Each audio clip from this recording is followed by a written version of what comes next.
마음을 엽니다. 지평을 엽니다. 불통의 시대를 넘어 새로운 아침을 엽니다. 신율의 출발 새 아침. 신율의 출발 새 아침 3부 순서 시작할 텐데요. 오늘 3부에서는 새정치민주연합 강기정 정책위 의장 입장 직접 들어보는 순서 마련했습니다. 광고 듣고 시작합니다. 주목하라. 목재 전문 박람회 코리아 우드쇼. 목재, 목적 건축, 유치원 시설, 가구, 목공예, 원목 테이블까지 볼거리 많고 유익한 박람회 코리아 우드쇼. 6월 11일부터 하계울 세택에서 개최됩니다. 지금 검색창에 코리아 우드쇼를 검색해주세요. 미디어 우드. 신율의 출발 새 아침. 앞서 2부에서는 한나라당 대표로 지낸 새누리당 서청원 최고위원의 입장 들어봤고요. 자, 이번에는 야당의 입장 들어보겠습니다. 새정치민주연합 강기정 정책위 의장 연결합니다. 강 의장님 안녕하십니까? 네, 안녕하십니까? 예, 그 국회법 개정안 지금 이 박근혜 대통령은 위헌이다. 그래서 거부권 행사를 시사하는 듯한 발언도 했는데요. 예, 먼저 이 부분 어떻게 보십니까? 우선 국회의 다수가 대통령과 생각을 달리하고 있다는 점을 말씀드리고 싶고요. 예. 그 여야를 떠나서 일부 친박과 청와대 빼고는 다 국회법 개정 괜찮다, 맞다, 거부권 행사해서는 안 된다 이렇게 의견이 일치되고 있습니다. 그런 만큼 박근혜 대통령이 거부권 행사 운운한 것은 전혀 국민 정서에 맞지 않는 상황인 것 같아요. 예. 근데 거부권을 진짜 행사하리라고 보십니까? 저는 결국은 하지 못하리라고 봅니다. 예. 네, 지금 이 법이 국회법이 지금 소위 말해서 법률에서 위임하는 범위 내에 시행령 만들고 시행령이 잘못되면 고치겠다고 하는 이런 법인데. 이건 소위 말해서 국민 민생법도 아니 민생법이라고 포장할 수도 없고 또 국회에서 211명이 찬성해서 간 법이기 때문에 그 청와대가 지금 무리한 국회 입법권 개입이다 이런 분위기가 많다고 봅니다. 그래서 결국 대통령은 거부권 행사 안 할 것이다 싶습니다. 그러면 어제 얘기한 거 그냥 엄포다. 아니 진짜 마음은 그럴 거고. 결국 이 논란을 빚어서 이제 우리 야당에서 주장한 세월호법 관련 시행령 개정 예. 이런 것을 논란 속에 논란으로 끌어들여서 결국 좌절시켜 보려고 하는 그런 것 아닌가. 세월호법 시행령 좌절 이런 것이 단기적 목표인 것 같고 조금 더 길게는 유승민 원내대표에 대해서 좀 기분 나쁘다 이런 표현을 하고 있는 것 아닌가 싶습니다. 예, 유승민 원내대표에 대해서 기분 나쁘다 이런 표현이다. 근데요, 이거는 제가 그냥 궁금해서 여쭤보는데 이 법이 있잖아요. 지금 위헌이다, 이 헌법학자들도 갈리고 있는 모양이더라고요. 이게 위헌 여부에 대해서는. 예? 네, 예. 그리고 지금 이 강제성이 있다 없다 이 얘기도 좀 많이 나오잖아요. 물론 둘이 네. 연결돼 있는 건데, 근데 법은 좀 명료해야 되는 거 아닌가. 그리고 논란이 있다는 사실 자체는 법 자체의 완성도에서는 문제가 있다라는 걸 의미하는 것 아닌가. 이런 얘기도 있던데 이 부분은 어떻게 보세요, 의장님께서는? 사실은 법의 해설까지를 담지 않고 다만 법을 만들 때 입법권자인 국회에서 그 법의 취지를 충분히 담아서 법 문항을 만듭니다. 그러면 이번 경우에는 현행 개정되기 전 98조에 비해서 개정 후에 98조는 더 명료하게 잘못된 시행령을 만들면 국회에서 고치도록 하겠다라는 그걸 강제한 것이 분명히 돼 있기 때문에 예를 들면 저도 그 합의 과정에 있었는데요. 지체 없이라는 것이 그전 법에는 있었는데 개정하면서 지체 없이라는 단어 내 음절을 뺐습니다. 예. 여당이 요구해서 야당이 뺐는데요. 그것은 지체 없이라는 단어가 들어가지 않더라도 이 법이 명료하게 잘못된 시행령이 있으면 상임위원회, 국회 상임위원회 의결을 통해서 시정 조치하면 시정 조치해야 된다라는 뜻을 담고 있다라는 것을 여야 입법권이 합의했기 때문에 명료하다라고 봤던 거죠. 그런데 논란이 되니까 이제 다시 다른 얘기를 하는 거죠. 강제성이 있다 없다 이런 논란이. 네. 그러니까 이거는 이 강제성 부분이라든지 이런 것들은 합의 당시에는 전혀 문제가 없었다 이 말씀이시네요. 그렇습니다. 그죠? 예, 그러고 지금 와서 여당이 딴소리하는 것이다. 뭐 똑같은 상황이 5월 2일 날 제가 공무원연금법 합의를 했습니다. 예. 그리고 5월 2일 그 실무회의 사회적 기구의 합의에 근거해서 양당 대표들이 합의서를 존중한다 이렇게 합의를 했습니다. 그때도 역시 뭐 제가 협상을 하면서 그 구체적인 내용을 명기하지 않고 사회적 합의 내용을 존중한다 이렇게 했기 때문에 사실은 그 존중이라는 표현 속에 그 사회적 합의 기구 내용을 이행하는 조치를 취해야 된다는 내용까지 포함됐었는데 예. 청와대에서 개입하고 논란이 일어나니까 존중이라는 것은 그냥 존중일 뿐이지 이행 실천까지 약속한 건 아니다 이렇게 이제 여당에서 다른 소리를 했습니다.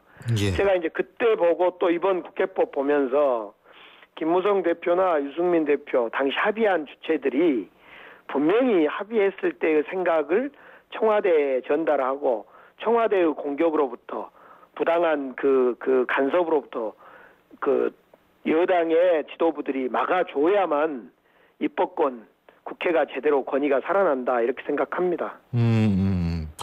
근데 그 김무성 대표 말씀하셨는데 대통령과 당의 뜻이 다를 수 없다. 지금 이런 얘기를 한단 말이에요.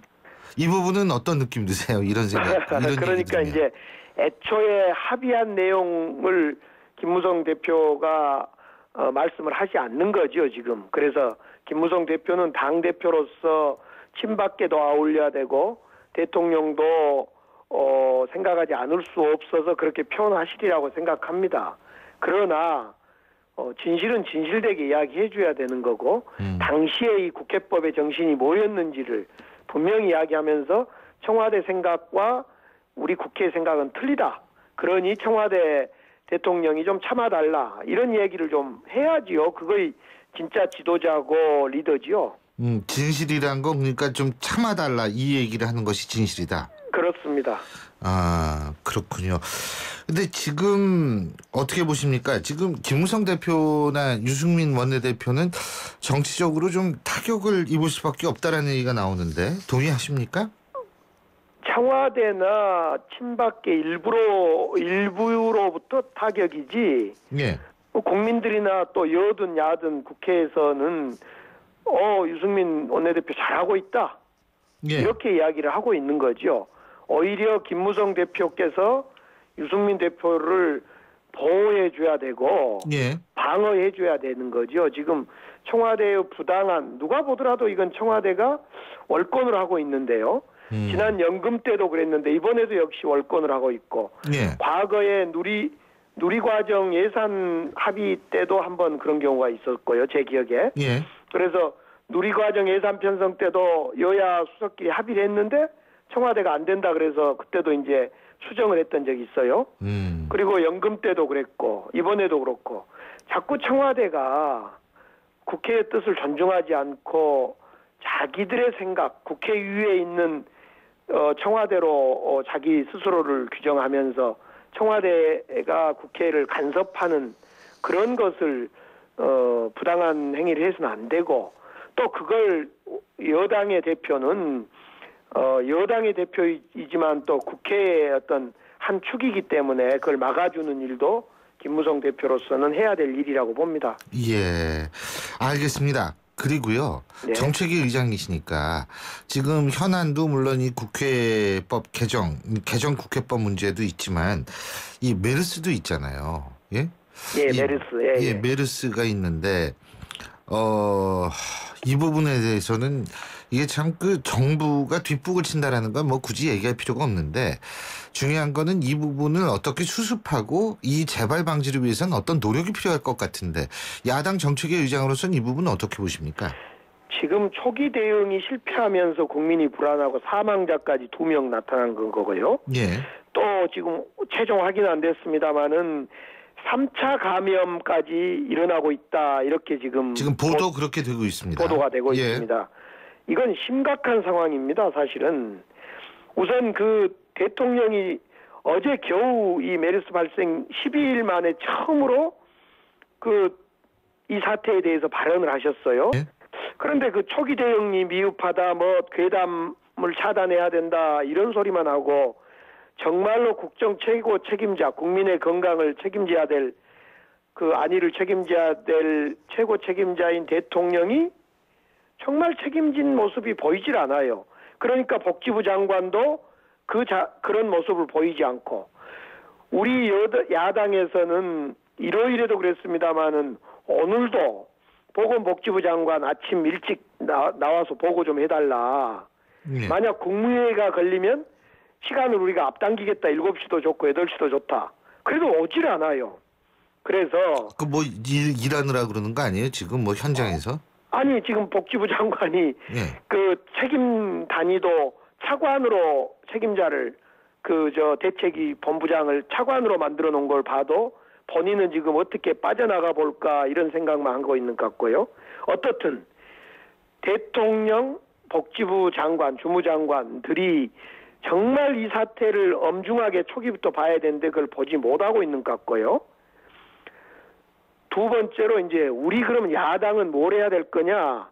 우선은 책임을 묻는 문제는 반드시 물을 건데 지금은 아니라고 봅니다. 아하. 지금은 수습할 때다. 보건당국이 정말 이 대책을 수립한데 우리가 협조할 일 있으면 최대한 협조하겠다. 예. 이런 생각이고요. 우리 야당에서는 사실은 이 문제와 관련 대책회의를 어제도 열었습니다마는 이런 생각입니다. 만약 3차 감염이 확인된다면 우리는 국회에 현안 질의를 해야 된다. 이건 중대한 국가의 문제이기 때문에 국회에서 총리와 장관을 불러서 이 문제에 대한 현안 질의를 해야 된다. 이런 생각을 갖고 있습니다. 예. 근데 이제 국민들이 굉장히 좀 불안해하는 거는 뭐 잘 아실 겁니다. 그렇지 않습니까? 네. 그래서 제가 말씀 좀 여쭤보는 건데 지금 이제 메르스 감염자가 사망한 경우에요. 네. 지금 알려진 바로는 당국이 소재 파악을 어제 사망하신 분은 못하다가 1일에야 경기도 한 병원에 있다는 사실을 알게 됐다는 거고요. 두 번째로는 FC 같은 경우에도 B병원 사망하신 분입니다. 이분도. 네. B병원에서 외래 진료 기다리다가 결국 A씨와 접촉을 하게 돼서 집에 갔다가 고열 증상이 있어서 또 다른 병원 응급실에 왔고 27일에서야 국가지정 격리병상으로 옮겨졌다는 얘기거든요. 네. 자, 제가 이 얘기를 왜 말씀드리냐면 이렇게 된다면 이 병원 이름을 공개해야 되는 거 아닙니까? 그래야지 국민들이 이게 뭐 이렇게 여러 병원을 돌아다니시는 환자분들이 많은데 국민들이 이게 불안해서 병원을 못 갈 것 같아요. 예? 그러니까 이제 예를 들면 무슨 범죄 사건이 날 때 초기에는 공개 수사를 않다가 어느 시점 되면 공개 수사가 효과적이다라고 판단이 들 때는 공개 수사로 전환하는 우리가 수사의 모습을 볼 때 지금 사실은 이 정도 되면 모든 걸 공개하면서 국민들의 동참과 지혜로 이 대책을 함께 모색해 가는 것이 맞습니다. 그런 점에서 방금 말씀하신 대로 병원 공개 문제라든가 이런 어느 선까지 공개할 건지는 판단하시되 이제는 전면적으로 공개해서 국민들과 함께 동참시킨 대책이 나와줘야 된다고 봅니다. 예, 잘 알겠습니다. 네. 예, 오늘 말씀 여기까지 듣겠습니다. 고맙습니다. 네. 네. 예, 지금까지 새정치민주연합 강기정 정책위 의장이었습니다. 메르스에 대해서 얘기를 좀 해보겠습니다. 앞서도 말씀드렸습니다만 어제 한 분이 사망하셨고요. 오늘 또 다른 한 분이 사망을 했습니다. 그리고 6명의 추가 감염자가 생겼고 3차 감염자가 발생했다는 얘기까지 나오고 있습니다. 이 상황이 왜 이 지경까지 됐는지 대책은 도대체 있는지 한번 알아보겠습니다. 대한의사협회 강청희 상근 부회장 전화 연결합니다. 강 부회장님 안녕하십니까? 네, 안녕하십니까? 예. 자, 지금 결국 어제 돌아가신 50대 여성분은 메르스 양성 판정을 받아서 메르스로 돌아가신 게 확인이 됐죠. 네. 예. 자, 그리고 오늘 돌아가신 분, 오늘 새벽에 돌아가신 분이 또 있잖아요. 그죠? 네네. 오늘 새벽에 돌아가신 분도 역시 메르스인데 이 3차 감염이 지금 확인이 된 상태인가요? 3차 감염도 좀 2명 발생했다고 이미 보도가 됐고요. 예. 네, 그 2차 감염자로부터 이제 전염이 됐다 이렇게 판단하고 있는 상황으로 알고 있습니다. 3차 감염자가 발생했다는 사실 자체는 4차 감염도 가능성이 있다는 얘기 아니에요? 4차라고 표현하기보다 집단이 공중 집단, 이젠 4차 이상은 집단이라고 하는 하는군요. 가능성이 있습니다. 네. 그렇군요. 그런데 사실은 그 일부에서는 이런 얘기를 하더라고요. 중국과 우리나라에 있어서의 대응 체계를 비교하면서 중국 같은 경우에는 우리나라보다 훨씬 더 지금 그러니까 이 우리나라 환자, 메르스 환자가 갔을 때 처리를 우리나라보다 훨씬 더 완벽하게 하더라. 근데 우리는 너무 엉성했다. 어떻게 보십니까? 그건 뭐 생각에 따라 다를 수가 있는데 중국이라는 환경이 예. 집단적으로 잘 통제가 되는 사회고 예. 저희 나라는 보다 여행의 자유도 뭐 자유롭고 우리나라입니다. 저희 예. 나라가 아니라. 예. 우리나라에서는 좀 그런 부분이 있기 때문에 예. 그 통제 기전이 이 질병관리센터에서 통제하는 기전이 미흡했다만 그렇게만 꼭 얘기할 수는 없고 초기에 메르스에 대해서 인식이 부족했다 저희는 그렇게 생각하고 있습니다. 인식이 부족했다. 그러니까 인식이 부족했기 때문에 그러니까 지금 그러면은 인식이 부족했다라는 것은 그것도 사실 문제는 문제 아닙니까? 메르스 확진된 시점이 좀 예. 늦게 나타났고요. 저희가 최초 환자 격리가 20일 날 이루어진 걸로 알고 있습니다. 예. 그 최초 환자로부터 전염되었던 환자들이 지금 계속 발생하고 있는 시점인데 그럼 이 환자들이 과연 격리가 처음에 완벽하게 되었으면 더 전파가 되지 않을 수 있지 않았을까 이런 아쉬움은 있습니다. 예. 하지만 그 파악과 그 실제로 전염 가능성이 있다고 생각되는 환자들도 본인들이 이동했던 또 경로가 있기 때문에 예. 그 부분에 대해 국민 인식도 좀 달라져야 된다고 생각을 합니다. 이 메르스라는 것이 전염성이 상당히 높고 치사율도 높은 바이러스 질환인데 예를 들어서 중국에 지금 여행했던 뭐 사업자가 있었겠지만 그런 환자의 경우도 본인이 어떤 질병에 이완됐다는 걸 분명히 알고 계셨을 텐데도 불구하고 어떤 적절한 치료보다는 여행이나 이동을 택하신 경우거든요. 그런 부분도 일정 국민 의식의 변화가 필요하다고 판단이 되고요. 또 하나는 이번에 홍콩 통해서 중국 거쳐서 다시 저희 국내로 들어왔던 분도 홍콩에서 이미 메르스 의심된다. 그래서 방역 당국에서 그 수용 요청을 받았던 경우인데도 불구하고 다시 또 재입국을 시도를 했거든요. 이런 경우는 과연 이게 국민 의식의 부분에 어떤 변화가 필요하지 않나 이렇게도 생각할 수 있습니다. 예, 지금 전염성이 높다라고 말씀하셨죠? 네네.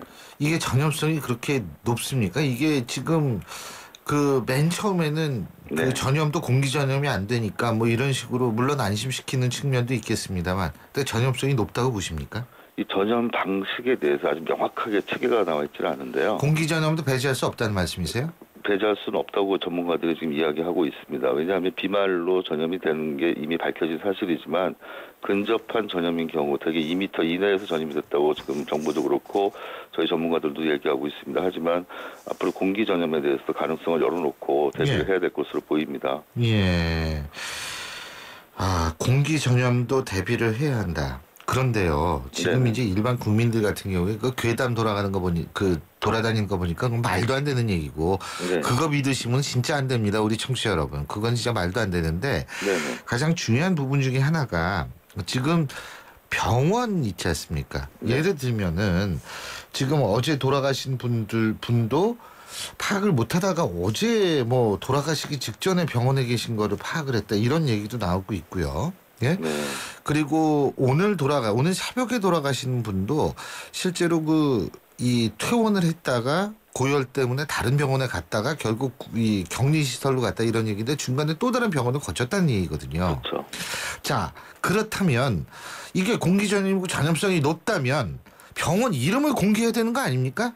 병원 이름 공개 부분에서 초기 단계에서는 오히려 가중한 그 불안감을 조성할 수 있으니까 그 병원 공개를 안 했던 것으로 저희도 알고 있고 네. 병원을 공개하는 경우에 그 병원의 감염병 그 관리 시설이 잘 돼 있는 병원 같은 경우는 예를 들어 서울에 있는 대형 병원들이 만약에 환자가 한번 입원을 했거나 거쳐갔다 그래서 공개한 이후에 다른 일반 질환 환자들을 과연 받을 수 있느냐 이런 문제점들이 또 노출이 될 수가 있겠죠. 근데 그 병원에 방문한 것 자체로 감염된 케이스는 없고 병원에 입원했던 경우에 지금 1차 환자가 발생했던 병원에서 주로 발생한 것으로 파악이 되기 때문에 전체 병원들을 다 공개한다는 것이 과연 예. 이게 근데 합당한가 이런 거는 판단할 부분이 좀 있습니다. 지금 현재 예. 저희 그 질병관리본부에서 주의 단계를 지금 견제하고 있죠. 예.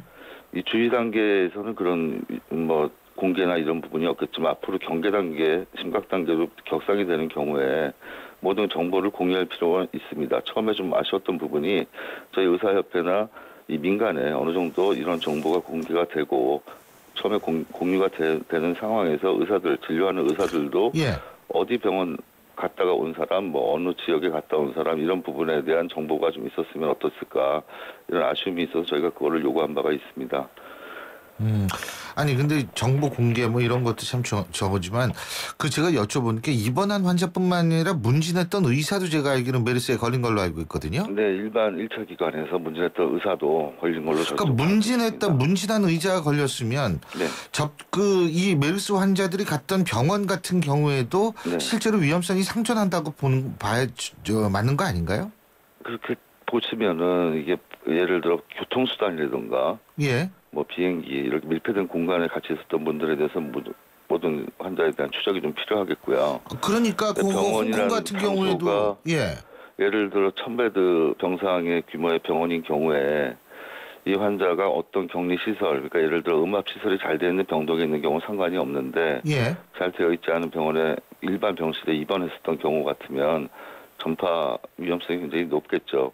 하지만 그 병원에 내원했던 것 자체로 감염이 됐다 이렇게 생각하기 힘들고 그 내원 환자들한테 불필요한 혼란을 줄 수 있는 부분이 있으니까 보건당국이 처음에 공개를 안 했을 거라고 저희는 생각하고 있고요. 그럼 이제는 해야 된다고 보세요? 1차 기관 처음에 내원했던 경우 그 평택에 소재한 병원인 경우에는 이미 다 소개된 상태로 방문을 안 하고 있는 걸로 자동적으로 안 하고 있습니다. 왜 그러냐면 그 소문이라는 게 뭐 SNS 괴담이라고 얘기하실 수도 있지만 일정 부분 또 뭐 몇 군데 병원 이름이 거론된 부분에서 실제로 발생했던 경우가 있기 때문에 그 부분에 대해서 환자들의 외래 진입이 이미 예. 안 되고 있다고 저희가 아니 알고 그게요. 네네. 괴담으로 병원 안 가니까 그게 그럴 수 있다라고 네네. 전 그건 아니라고 보거든요. 그럼 물론 이게 공식적인 루트를 네네. 통해 가지고 밝혀 가지고 환자들이 가지 않게 만들어야지 SNS 괴담을 통해 가지고 그 병원이 이미 자연적으로 발이 끊겨 가지고 이거는 아닌 것 같아요. 그것 때문에 제가 그렇게 말씀드린 건 오해시고요. 네. 이미 그 평택수제병원 같은 경우는 다 국민들이 이미 알고 있더라고요. 어제 저희가 거기 방문을 했었는데 예. 그 병원 같은 경우는 이미 폐쇄 상태입니다. 그러니까 저는 그 저는 그런 병원뿐만 각도에서 아니라 말씀을 드린 거고요. 예. SNS에 뭐 근거해가지고 방문을 안 해야 된다 이런 말씀을 드린 건 아닙니다. 알겠습니다. 네네네. 근데 이제 그 병원 말고 딴 병원도 있으니까 네네. 실제적으로 좀 이 국민들이 병원 한테는 좀 손해가 될 수는 있지만 좀 국민들의 입장에서 볼 땐 그런 걸 좀 바랄 수밖에 없거든요. 네, 저희가 말씀드린 병원에 소재가 나기 때문에 이런 정보를 공개하지 말아야 물론 그런 건 이런 아니겠죠. 예. 단지 다른 이 질환 외에 예. 다른 질환에 급한 치료를 해야 되고 그 병원에 가야 치료받을 수 있는 경우가 있는데 정보 공개를 적극적으로 함으로 해서 그런 진료가 오히려 위축이 되는 부분도 또 발생할 수가 있기 때문에 그 부분을 말씀을 드린 것이고 예. 어떤 병원을 이름을 얘기함으로 해서 그 병원에 내원한 적 없어서 손해보니까 밝히면 안 된다 이런 각도에서 말씀드린 내용은 아닙니다. 알겠습니다. 네, 그러면은 네. 일반 국민들이 말이에요. SNS 같은 경우에도 상당히 그 괴담이 퍼질 정도로 불안해하고 있는데 네네. 전문가로서 네. 지나친 불안은 필요가 없다. 그 말씀 그렇게 생각하시고 말씀 한마디 해주시죠. 지나친 불안이라는 표현이 지금은 이미 사망자가 발생을 했고 예. 지금 환자 수도 25명이 된 상태고 예. 격리한 사람도 지금 680명 이상이 지금 격리가 돼 있는 상황이기 때문에 예. 이제는 보다 적극적인 대처가 필요하다고 저희는 생각하고 있고요. 어떻게 하는 겁니까? 적극적인 대처. 모든 접촉한 사람들을 파악을 해서 예. 일단은 공기중 감염보다는 접촉 감염으로 지금 모든 예. 기전이 되어 있기 때문에 예. 접촉한 환자, 예. 의료진에 대한 예. 추적 관찰이 필요한 상황입니다. 음. 이 부분을 좀 행정력을 발휘해서 예. 적극적으로 좀 대처를 할 부분이 있고요. 국민들이 왜 불안을 느끼냐면은 그런 대처에 대한 게 미흡해 보이기 때문에 계속 불안감을 가지거든요. 예. 그런 상황을 실시간으로 정부도 국민들한테 알려줄 필요가 있고 더 시간이 지나가서 많이 이게 전파가 이루어졌다고 판단이 된다 그러면 예. 각 거점 병원 지정을 이미 어느 정도 지정이 되는 걸로 저희도 파악하고 있습니다. 예. 근데 거점 병원에 대한 홍보를 안 하는 이유가 그 병원에 대한 어떤 또 피해가 있을까 봐 안 하는 부분이 있거든요. 그래서 예. 거점 병원을 공지를 미리 하고 예. 이 거점 병원의 시설에 이런 의심 환자들이 갈 수 있게 유도를 해야 됩니다. 알겠습니다. 네. 예, 잘 알겠습니다. 어쨌든 이게 좀 빨리 잡혀야 될 텐데 말이에요. 예, 네네. 오늘 말씀 고맙습니다. 잘 네, 들었습니다. 네네. 예, 지금까지 대한의사협회 강청희 상근 부회장이었습니다. 차오가 같네. 차오가 같아. 2588 대리운전입니다. 기사님 빨리 보내달라고요. 고객님 그럼 제가 갈까요? 제가 누구냐고요? 저 2588 대리운전 홍제동 김수미예요. 어머 고객님 많이 당황하셨어요. 차오르 정렬 2588 델몬트가 새로 나왔어요. 싱싱한 과일로 꽉꽉 채우면 짠! 이게 바로 자연 맞춤 그린 주스. 과일 그대로 맛을 낸 건강한 델몬트 자연 맞춤 그린 주스. 우리 그린할까요? 신율의 출발새 아침 3부 순서는 여기서 줄입니다. 잠시 뒤 4부에서 뵙죠.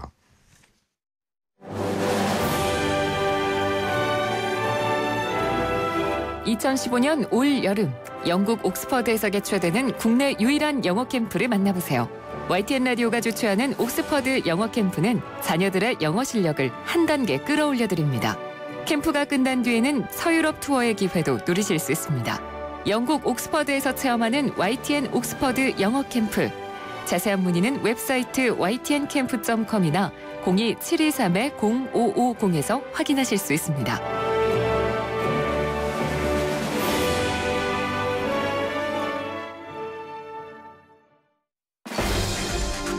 날카로운 분석, 내일을 보는 시선, 신율의 출발새 아침.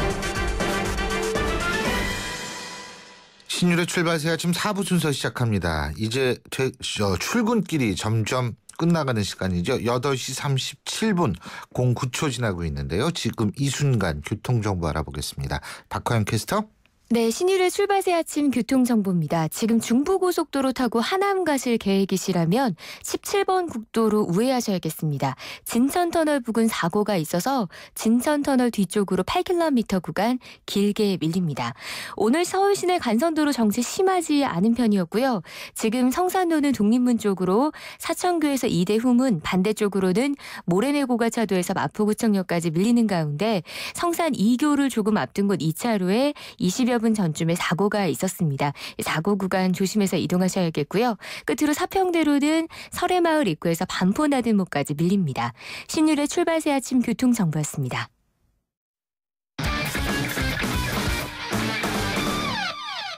스포츠 소식 알아보겠습니다. 최동호 스포츠평론가 전화 연결합니다. 안녕하십니까? 예, 안녕하세요. 예, 축구 대표팀이 2018년 러시아 월드컵 아시아 지역 2차 예선을 지금 앞두고 있는데, 그죠? 예. 어제 대표팀 명단이 발표가 됐네요. 예, 그렇습니다. 이 기성용 선수 무릎 수술했고요. 이 구자철하고 이 박주호 선수는 대체복무위에서 기초군사 훈련 받으러 입소하게 됩니다. 예. 그러면서 새로운 얼굴들이 많이 발탁이 됐는데, 예를 들면 수원의 염기훈 선수, 제주 유나이티드의 강수일 선수, J리그 나가사키에서 뛰고 있는 이용재 선수 등이 새롭게 합류를 했습니다. 예. 어제 발표된 명단 모두 23명인데요. 23세, 24세의 젊은 선수들이 많이 포함됐고요. 이 기존 선수 중에서는 손흥민, 이청용, 김보경 선수가 이름을 올려놨습니다. 예. 그리고 슈틸리케 감독이 K리그에서 좋은 활약 보여주고 있는 선수들 위주로 대표팀을 선발했다고 그러더라고요. 예? 예, 그렇습니다. 예. 이 선발 원칙이라고 볼 수가 있는데 예. 이 소속팀에서 활약이 좋았던 선수들 위주로 뽑았습니다. 그래서 염기훈이나 강수일 선수가 포함이 됐고요. 특히 예. 이 K리그에서 이 단독 선두를 질주하고 있는 전북 현대의 선수들이 4명이나 포함이 됐습니다. 러시아 월드컵이 그리고 2018년에 열리는데 예. 2018년인 것을 감안해서 노장 선수들보다는 또 23세, 24세 위주의 젊은 선수들로 이번 대표팀 구성했다는 것도 또 이제 특징이라고 볼 수가 있습니다. 예, 그렇군요. 그리고 아시아적 2차 예선 미얀마전 16일 날 열리죠. 미얀마 예. 이것도 축구 열기가 대단해요. 여기가 가보니까. 예. 동남아에서도 축구 열기가 대단한데요. 이 대표팀이 오는 8일에 소집이 돼서 11일에 말레이시아 쿠알라룸푸르에서 아랍에미리트하고 한 차례 평가전을 치르고요. 미얀마하고 2차 예선의 1차전 16일 태국에서 열리게 됩니다. 그렇군요. 자, 그리고 이 블래터 회장 말이에요. 그 FIFA 블래터 회장 이제 당선이 됐는데 유로 축구 연맹이 인정을 안 할 모양이에요. 이 회장 당선을. 그죠? 여기 월드컵에 맞습니다. 대항할 새로운 대회의 창설을 논의하고 있다. 그렇죠? 예. 이 유럽 축구 연맹 쪽하고 이 미국 쪽에서는 이 블래트 회장의 이 워낙 이 부패했다는 이미지를 갖고 있기 때문에 줄기차게 개혁을 요구해 왔는데 그것이 이제 이 당선되면서 불가능해지니까 아예 이제 이 딴 살림을 차리는 것을 좀 논의를 하고 있습니다. 월드컵을 대체하는 새로운 대회를 만들자는 건데요. 4년마다 한 번씩 유럽에서는 유로피안 챔피언십이 열리게 되는데 이 대회에 유럽 이외의 국가를 참여를 시켜서 월드컵을 대체하자는 지금 논의가 시작이 됐고요. 미셸 플라티니 유럽 축구연맹 회장 같은 경우에는 아예 이 유럽 축구연맹이 FIFA에서 독립해가지고 새로운 조직을 만들자는 얘기까지 나오고 있거든요. 오는 6일에 유럽 축구연맹 총회가 열리는데 이번 총회에서 좀 더 구체적인 안이 나올 수도 있다고 봅니다. 그렇군요. 예, 잘 알겠습니다. 오늘 소식 여기까지 듣겠습니다. 고맙습니다. 예, 고맙습니다. 예, 지금까지 최동호 스포츠 평론가였습니다. 끊이지 않는 사건 사고. 김복준 수사반장이 출발 새 아침에 이 사건을 의뢰합니다. 수사반장의 사건 의뢰. 반장님, 오늘 사건 키워드는 무엇입니까? 네, 공기총 조준 사격입니다. 예. 수사반장이 사건 의뢰 오늘도 동두천 경찰서 수사과장을 지내셨죠. 한국범죄학연구소 김복춘 박사 나와 계십니다. 어서 오십시오. 예, 안녕하세요. 예. 자, 공기총 조준 사건 이거 살벌하더라고요. 예. 예. 이게 지금 민사 사건 때문에 뭐 화가 나서 그렇게 했다 이거 아니에요? 맞습니다. 이게 2009년도에 아마 그 피해자의 어머니하고 돈을 400만 원 정도 빌려줬는데 갚아라 안 갚아라 하면서 민사소송이 진행되면서 가해자가 궁극적으로는 2012년도에 3년여에 걸친 민사소송에서 패소 판결을 받았어요. 최종적으로. 그거에 대한 감정을 품고 이제 피해자 그러니까 이제 어떻게 보면 소송 당사자인 어머니의 딸이죠. 딸이 출근하는 그 출근길에서 차를 대놓고 서 있다가 그 조준 사격을 한 겁니다. 400만 원을 거기에 앙심을 품고. 예, 그렇습니다. 조준 사격을 했다. 예. 근데 근데 이제 제가 궁금한 게 제가 알기로는 지금 이 사람 정상은 아니죠. 근데 이 사람이 조준 사격을 했던 그 총 자체가 지금 현재 분류하는 건 인명살상용으로 분류가 안 되는 걸로 알고 있거든요. 그게 이제 5.9경이 5.3mm 이하는 이제 공기총 그런 경우는 집에서 관리를 하도록 하고 있어요. 그래서 이 사람이 쏜 게 이제 5.0mm이기 때문에 개인이 소지할 수는 있는데 요전번에 그 엽총 사격 뭐 이런 거 사건이 많았지 않습니까? 세종시에도 있었고. 그래서 이제 경찰청에서 5월 1일부터 6월 30일 사이 두 달 사이에 개인이 소지하고 있던 5.3mm 그 공기총도 전부 다 경찰로 반납을 해라. 영치를 해라 해서 아마 이달 말까지는 다 영치가 되는 걸로 알고 있습니다. 그 사이에 이게 사건이 발생한 그 사이에 이게 영치라는 게 그 맡겨놨다가 찾는 거 아니에요? 유해 조수. 그러니까 뭐 까치라든지 유해 조수류를 까치가 유해 조수예요? 이제 추수 때 그때 음식 과일 다 먹기 때문에요. 그때 쓰라고 준 거거든요, 사실은. 허가를 내준 거고요. 그러니까 이것도 그러니까 뭐 인명 살상용이다 아니다 이런 거를 떠나가지고 이거는 충분히 살해 의도가 있었다고 봐도 되는 건가요? 이거는 당연히 사람한테 그것도 만약에 이분이 관자놀이나 목에 맞았으면 사망했습니다. 단탄, 납탄을 또 사용을 했고요. 그래서 이분은 진짜 굉장히 어떻게 보면 운이 좋은 편에 속하고요. 이 사람은 뭐 본인은 얼굴을 스치게 해가지고 겁만 주려고 했다 얘기를 하지만 그렇다고 하더라도 사람이 맞으면 죽을 수도 있기 때문에 이거는 미필적 고의의 살인도 인정될 수 있는 거고요. 예. 어찌됐건 이거 죄명 자체는 살인 미수입니다. 그렇군요. 근데 이게 10년 전에 발생한 일이라며요. 어머니하고의 금전적인 관계가. 아니 10년 전에 발생했는데 왜 이제 복수를 합니까? 이게 이제 민사소송이 이런 경우가 왕왕 있습니다. 그래요? 본의 아니게 민사라는 게 사실 시간이 좀 오래 끌어요. 예. 민사소송은 뭐 서로 답변서 증거자료 주고받고 하면 시간이 오래 끄는데 그 과정에서 감정들이 굉장히 격해지는 경우가 많이 있습니다. 제가 일선에서도 이런 경험들을 민사로 연결된 거 많이 해봤는데. 좀 사례를 말씀해 주시죠. 그 전에 이거랑 뭐 유사합니다. 예. 민사소송을 해가지고 제가 이제 의정부 근무할 때인데 민사소송을 해가지고 패소를 하니까 본인 생각에는 엄청 억울한 거예요. 예. 뭐 그 부분은 뭐 어떻게 될지 모르겠지만 그러니까 이제 그 칼을 들고 들어가가지고 가해를 한 사안이 좀 있었고요. 이거 말고도 뭐 이제 이거 뭐 보복 민사 또 플러스 그 뭐 부인이 뭐 바람을 피운다고 오인해가지고 자동차 사고를 가장해서 부인을 죽이려고 그 차를 대기하고 있는 거를 저희가 제보를 접수하고 가지고 현장에서 검거한 적도 있고. 야, 그거 제보 안 했으면 큰일 날 뻔했네요. 큰일 날 뻔했습니다. 그 나중에 그 검거해 보니까 차 안에서 이 저 차로 교통사고 위장해서 살해하고 본인은 농약 먹고 자살하려고 농약도 가지고 있더라고요. 참. 그러니까 이게 민사 재판은 일단 오래 끌잖아요. 그렇죠. 형사 재판은 비교적 단시간 내에 끝내지만, 그러니까 오래 끌고 거기에서 과정에서 감정은 점점 더 쌓이는 겁니다. 많아져가지고 결국은 10년 지난 시점에서 딸을 노렸다. 이게 형사 사건은 검사가 구증을 하는 거거든요. 거증 책임이 검사한테 있으니까. 근데 민사는 본인이 전부 다 입증을 해야 돼요. 소송을 건 사람이. 그러다 보니까 어떤 경우는 차용증도 없이 빌려줬는데 답답한 거죠. 분명히 빌려줬는데 받을 길은 없고 패소하니까 뭐 이런 경우도 왕왕 있습니다. 그래서 감정이 상해가지고 범행에 이르는 경우가 있죠. 예. 그러니까 뭐 이거는 예를 들면은 우리가 흔히 얘기하는 사이코패스나 뭐 이런 거는 아니겠죠. 그래도 이제 이게 이 사람의 심리는 약간은 그쪽에 기울어요. 이게 이제 어떤 심리냐면 딸을 향해서 쐈지 않습니까 지금 이 총을.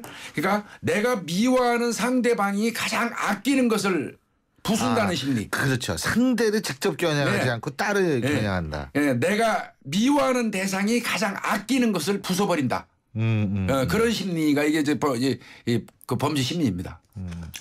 사이코패스 얘기가 나오니까 말인데 확률적으로 100명 중에 한 명이 한두 명, 미국의 사례입니다만 100명 중에 한두 명이 사이코패스라고 얘기를 하거든요. 근데 그 사이코패스가 물론 다 범죄 이렇게 막 살인하고 이런 건 아니지만 그게 이제 다른 사람에 대한 어떤 감정에 대한 무시라든지 그 화이트 칼라 사이코패스가 많다는 거 아니에요. 그건 오해고요. 사이코패스라고 해가지고 전부 다 범죄자는 아닙니다. 사이코패스 글쎄요. 성향을 가지고 있어도 사회에 적응하면서 천재적으로 좀 남다른 생각을 하면서 사업을 잘하는 사람들도 엄청 많거든요. 그러니까 딴 사람에 대한 감정이 별로 고려가 없으니까 사업이 잘 될 수도 있는 거 아니겠어요? 그럴 수는 있고 공통점이죠. 타인의 어떤 감정 고려는. 근데 어쨌든 이 사람도 맞아요. 제가 그 생각을 못했네. 제일 아끼는 쪽을 타격을 하려고 한다. 이런 범죄 많아요? 그러니까 그게 유사한 맥락으로 여러 가지 범죄가 있는데 좌우지간 내가 제일 미워하는 사람이 제일 아끼는 거를 내가 파괴함으로써 그 사람한테 고통을 주는 거거든요. 이런 심리가 그것도 사이코패스의 심리의 어떤 일부일 수 있습니다. 그렇군요. 어쨌든 이 총기 관리가 근데 이게 점점 총은 늘어나는데 이게 제대로 관리되기가 힘들 것 같아요. 그나마 이제 요번에 이제 사건 사고가 굉장히 많았지 않습니까? 세종시에도 있고 그래가지고 그러다 보니까 이제 그 관리를 많이 하는데 사실은 그 제도는 참 잘 돼 있어요. 그 경찰에서 총기 허가를 내줄 때 심지어는 그 이웃 간에 층간 다툼을 해가지고 폭력을 행사한 경험 있는 사람도 안 내줘요. 그리고 부부 싸움하면서 가정 폭력이 있던 사람들도 안 내주거든요. 그 정도로 꼼꼼하게 촘촘하게 하고는 있는데 문제는 그런 사람들이 그때는 문제 없이 가지고 갔다가 사고를 치는 경우가 발생할 수밖에 없으니까 문제고 저는 더 중요하게 생각하는 게 약 9만 정 정도가 허가가 나가 있는데 허가가 안 된 총기를 소지하고 있는 사람들이 문제라는 겁니다. 밀반 입대. 그렇죠. 그게 지금 드러나지 않아서 그렇지 사실은 그게 더 위험합니다. 그렇죠. 그리고 뭐 거기 총기에 GPS를 단다 뭐 한다 뭐 이런 얘기를 하는데 예. 그 GPS 달아놓으면은 그 GPS를 들여다봐야 되는 경찰 인력이 필요하잖아요. 또. 그거를 들여다보는 경찰 인력 플러스 그다음에 그 대체로 수렵은 깊은 산 중에서 해요. GPS가 실효성이 있을지 여부도 따져봐야 됩니다. 깊은 산중 맞아요. 예. 예. 자 그리고 강원도 인제에서 발생한 사건 얘기 좀 해볼 텐데 네, 예. 시신 없는 살인 사건 이게 어떤 얘기예요? 이 강원도. 지금 뭐 그 용의자로 지목되는 사람은 30대 어떤 탈북자라고 합니다. 그 사람이 이제 우리나라에 와가지고 40대의 어떤 건축업자. 예. 그분하고 아마 그 스쿠버 동호회를 했던 것 같습니다. 스쿠버. 뭐 바다 들어가는 거.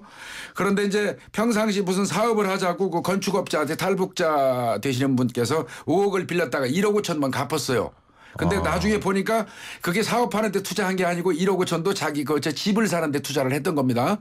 이런 사람이 둘이서 이제 어디 그 여행을 가자고 그래가지고 둘이 나서서 이제 강원도 쪽으로 갔는데 강원도에 가가지고 남해항에서 하루 자고 그 다음날 인제 계곡으로 가서 거기서 그 지금 그 피해자로 추정되는 사람의 그 저 휴대폰이 꺼지고 오프되고 그 이후에 이 사람 혼자서 돌아왔어요. 탈북자 혼자서.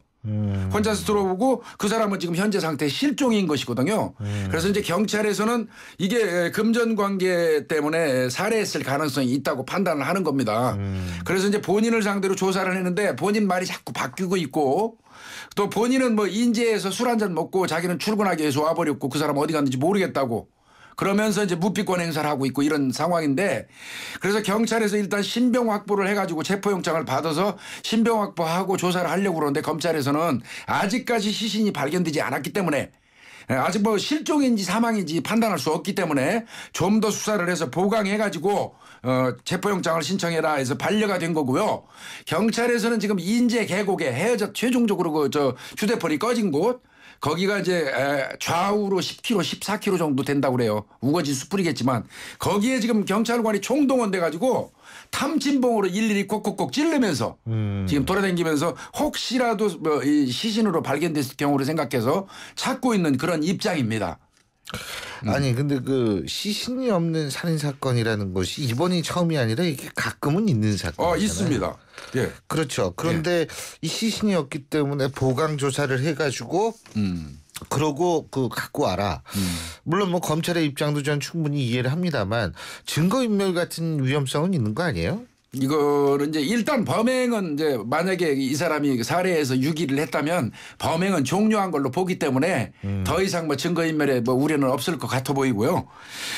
뭐 잘 아시는 것처럼 화성에서 그 육절기 그 시신 훼손해가지고 지금 사체가 발견이 안 됐는데도 기소를 했죠. 아직 뭐 유무죄 결정은 나지 않았지만 뭐 그런 부분도 있고 저 부산에서 노숙인을 자기가 유인해가지고 자기 이름으로 보험 들어놓은 거를 노숙인을 죽여놓고 자기가 죽은 것처럼 해서 24억을 타먹다가 걸린 사건이 있었어요. 그것도 이제 그 유죄로 시신은 이미 화장해서 뿌렸는데도 불구하고 명백하기 때문에 범증이 시신이 없이도 유죄로 인정한 사례들이 있기는 합니다. 그러니까 어쨌든 근데 이런 사건 만일 말이에요. 만에 하나 어디까지가 가정입니다만 시신을 못 찾으면 어떻게 돼요?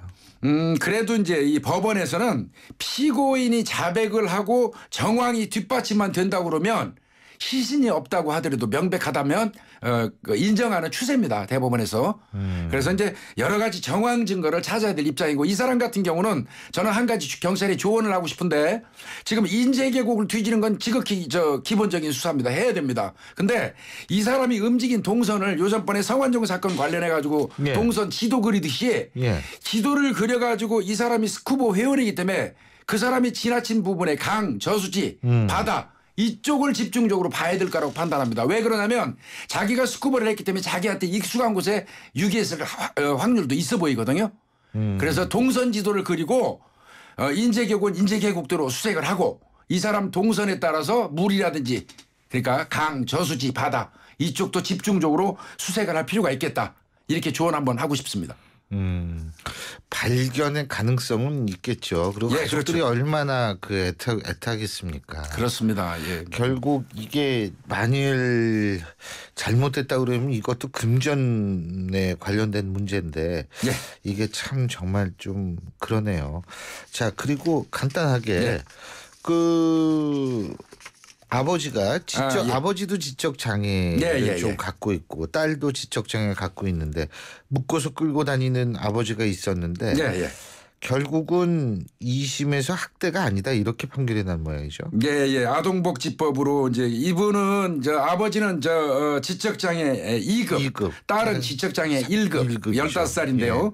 그래서 이제 애가 자꾸 집을 나가고 마음대로 돌아다니는 게 불안하니까 아버지 입장에서는 딸의 허리에다 끈을 묶어갖고 자기 몸하고 연결을 해서 끌고 다녔어요. 예. 그리고 이제 집에 가면 가두고 또 문도 잠궈 놓고 그래서 소리도 질러서 정서적으로 학대를 했다 해가지고 1심에서는 유죄로 인정이 됐는데 이제 항소심에서는 이거는 일반인의 시각에서 볼 때는 지극히 비정상적이고 정서적 학대에 해당되지만 이 사람 그 지적장애 2급인 이 사람의 입장에서는 나름대로의 그것도 어떤 방비책 위험에 노출되는 가능성을 차단하기 위해서 딸을 보호하기 위해서 한 행위이기 때문에 학대라고 인정하기 좀 그렇다 해가지고 징역 1년 6월에 집행유예 3년을 선고한 겁니다. 실형을 안 살렸죠. 예. 그래서 실형. 근데 사실 이게 두 사람 다 지적장애를 갖고 있잖아요. 그렇죠. 예. 그렇다면 좀 도움이 많이 필요할 것 같은데 도움만 제대로 됐으면 이런 일이 발생하지 않았을 것 같아요. 그렇죠. 이게 이제 우리 사회에서 돌봐야 될 부분이기도 합니다. 사실은. 그렇습니다. 참 우리나라도 사건 사고가 물론 사건 사고 다 있지만 예. 희한한 사건도 많이 늘어납니다. 예, 오늘 말씀 그렇습니다. 여기까지 듣죠. 고맙습니다. 네, 감사합니다. 예, 지금까지 동두철 경찰서 수사과장을 지내신 한국범죄연구소 김복준 박사와 함께했고요. 자, 신율의 출발 새 아침 저희가 준비한 순서는 오늘 여기까지입니다. 전 내일 오전 7시 15분에 다시 찾아뵙겠습니다. 고맙습니다.